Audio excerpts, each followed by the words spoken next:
This is a Singer improved family machine in a tailor's or an artisan table. Normally these tops didn't have any handles, but they take the same key, a standard Singer key.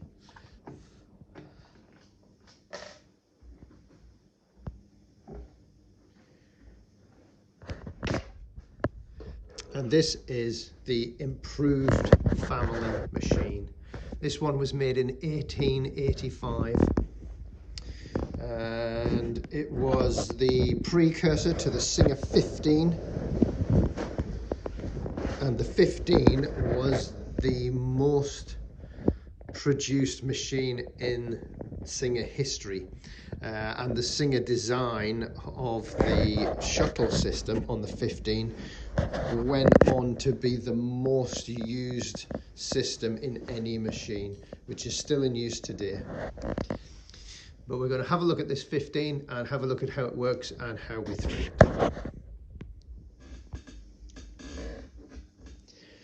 This is the hook for the improved family machine.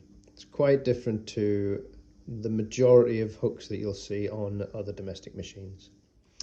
There's no bobbin case.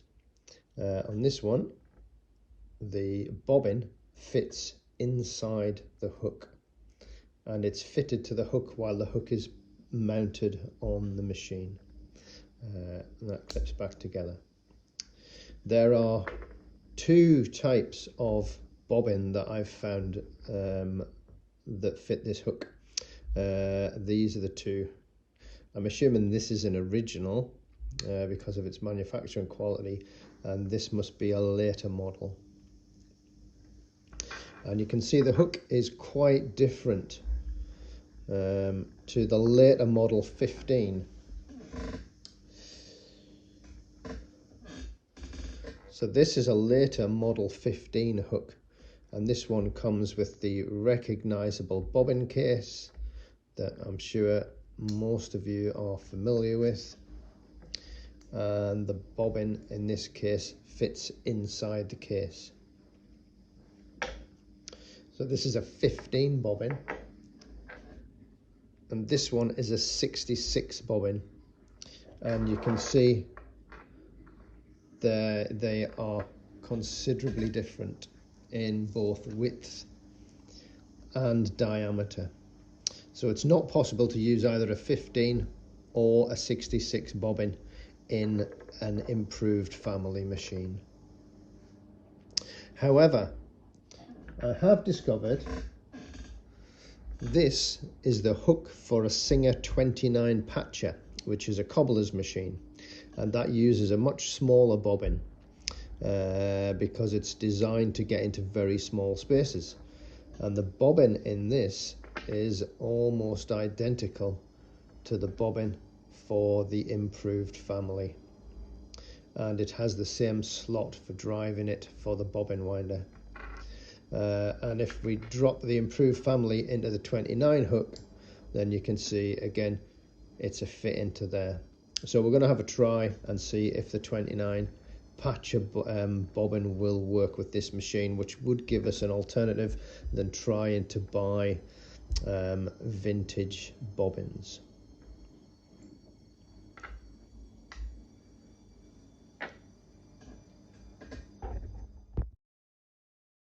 So to fill the bobbin, place our thread down there,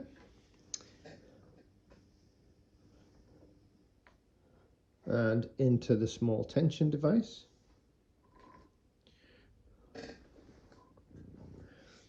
And then what I do, I poke the thread through the hole in the bobbin and then fit the bobbin to the bobbin winder. And then in this case, this piece here comes down and that pushes the wheel against the belt. We can also undo the stop motion knob, which will prevent the needle from turning. So then we need to hold the thread while we start, get it turning in the right direction, and then we can just do it with our feet.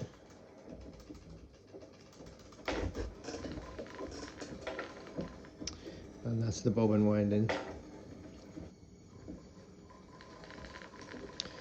I'm really surprised at just how much this machine feels like a much later machine, like a later 15 or a 201. It has the same design of bobbin holder here, and it has a very similar bobbin winder. A lot of the earlier machines worked on the belt, and that was removed because not all machines used a belt, and the later bobbin winders were designed to run off the wheel because all machines had a wheel, and it meant it was easier for production. But this just feels like a much later machine. Its manufacture, its simplicity, and the kind of elegance of design and construction it has. For a machine that was made in 1885, it's very comparable to the likes of a 201 that was made in 1941. So quite a lovely machine.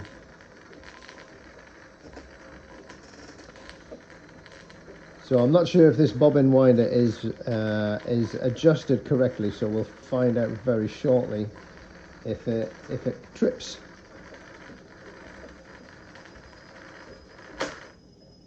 There you go, perfect. 150 years later, and it works just spot on. So this is the 29 bobbin that I'm using. So we're going to try that and see if we can sew okay with that one. So to tip the machine, a couple of things we need to do. I'm often asked about what the knob is on the back of the table. This knob here, well, this is a rest for the machine to sit on when it's tipped back, so that it doesn't end up sitting on its hinges. Now with an industrial machine in a table, you can tip it back with the belt on, but with a treadle you need to remove the belt first before you tip it back. To remove the belt on this machine, it's like other treadle machines. Most of them will have some form of slipping device to slip the belt off. So all we need to do in this case is get the wheel moving, and then we just bring this across and it just slips the belt off, and that's the belt now loose. So we can now just push this machine back and it will just sit on its stop, as you can see there.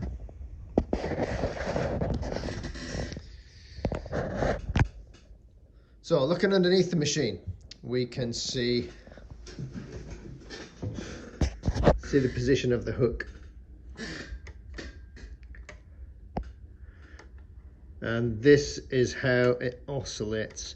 Picks up the thread, brings it round, and then drops it off when it gets to the bottom. To remove the hook, to remove the bobbin, it can be a little bit fiddly. We open up the hook. You can see this one is already full, but what we're going to do is we're going to pop this 29 one in and see how that works. So we can see I'll hold the thread while I close that bobbin over, and it's the spring at the back of the hook case that holds it. And then by putting my finger on the bobbin, I'm going to pull it through, pull the thread through that little groove until, there you go, the thread is now coming out of that hook just there, which is actually in the center of the rotation of that hook. So if I turn that now, you can see where the thread is coming out is right in the center of that hook. And there's just a little bit of tension on there, and to adjust the tension on your bobbin, this screw here pushes a spring against the thread where it comes out, and that's what puts our bottom tension on. But I can feel the bottom tension is okay. I can see there's a little bit of looseness on that bobbin. It's maybe just a little narrower than the original, but we'll see how it goes and see if it works. Now you can do that through the panel. It's a little tricky, but it is possible to do it through the panel. I've just lifted the machine up so you can see a little bit easier what I'm doing. Now, threading up this machine. Thread on the spool pin, and then we've got a hook here. It then wants to go between the two discs on the tension device, all the way up, and then over this little hook here. And then we want to give it a bit of a pull to make sure it goes in between the discs. There's no automatic tension release on this. It then goes underneath that hook on the take-up spring, and then through the take-up arm. And when we pull that, we should see that spring lifting. Then into the thread guide. Now we should have a thread guide on top of the needle. Unfortunately, this one is broken, but I'll see if I can find another one. And then it threads from left to right. There we go. And on this machine, this is fitted with a manual tension release. So by pressing this, it takes the tension off the tension discs and allows us to pull the thread through quite easily.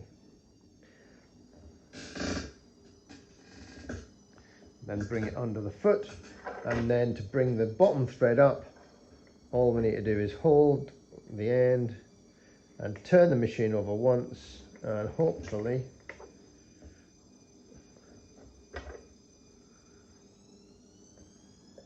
as you can see, that has brought up our bottom thread.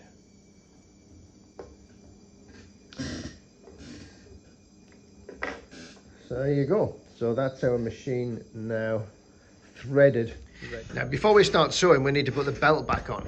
I left the belt off so that it was easy to turn the machine without the pedal moving.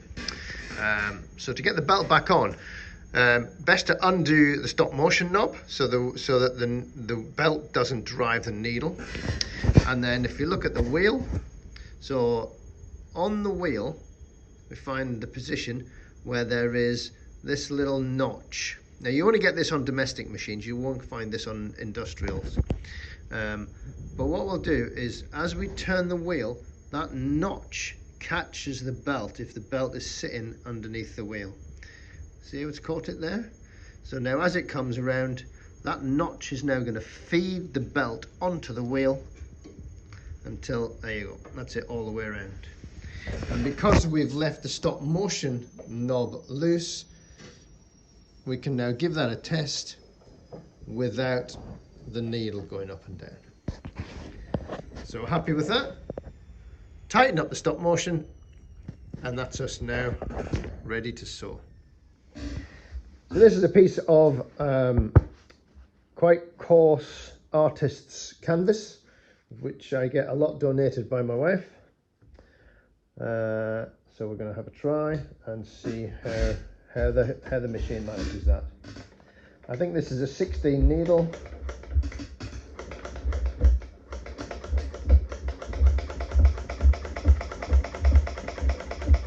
So that's currently just sewing a single layer, just so we can get a look at the tension. Now there's no reverse on this machine.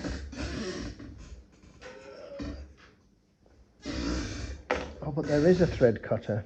I didn't see that. So we press that button to release the tension, and we can then bring some thread through and use the thread cutter. So that looks pretty good actually. Maybe a little too much tension on the top. So now we'll try a double layer.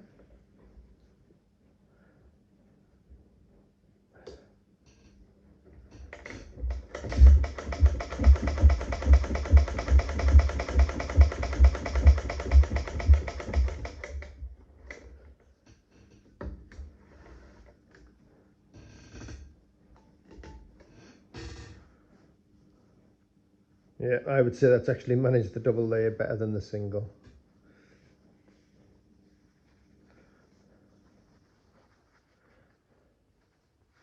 So let's try making a little seam and then top stitching it on the outside.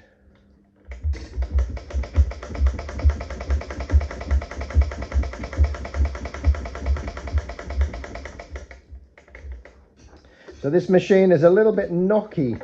You can hear it clicking as it turns, and that's really because of the age of the hook.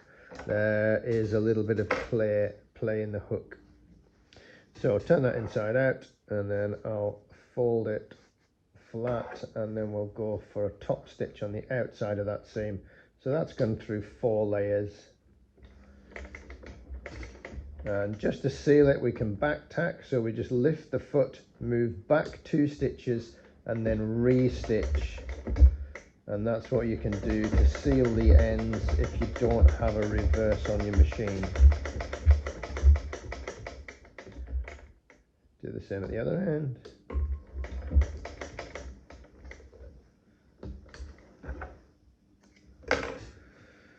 And there we go. So that's sewn through 4 layers of fabric without any issues at all. Well, now that was sewing with the 29 bobbin in there. So let's just have a look. So just to prove that I can work the bobbin without lifting the machine, we'll just turn it to bring the hook down.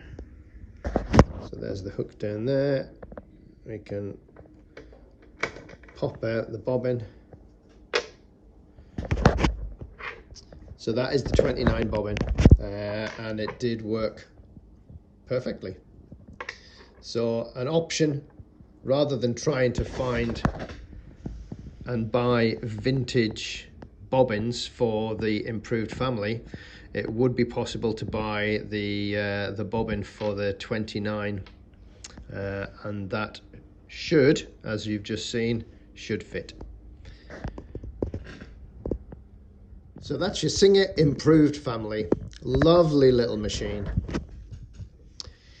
And I'm sure you will agree, a lot of the design features are very like the later Model 15s and the later Model 201s.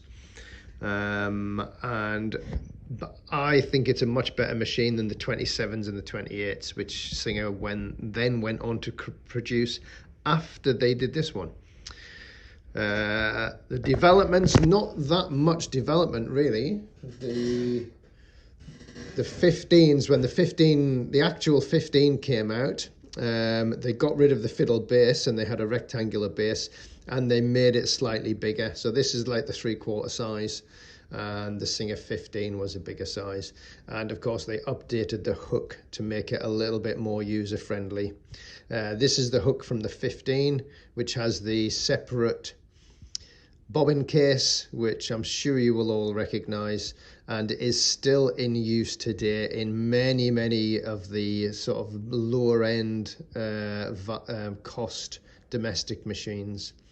Probably the most robust hook system, not the best. I think the rotary hook is a better option. It provides a slightly better stitch quality and can sew much faster, but this one is far more robust, a lot less likely to tangle, and a lot easier to deal with if there are any issues with it. So there you go, the Singer Improved Family. Beautiful machine.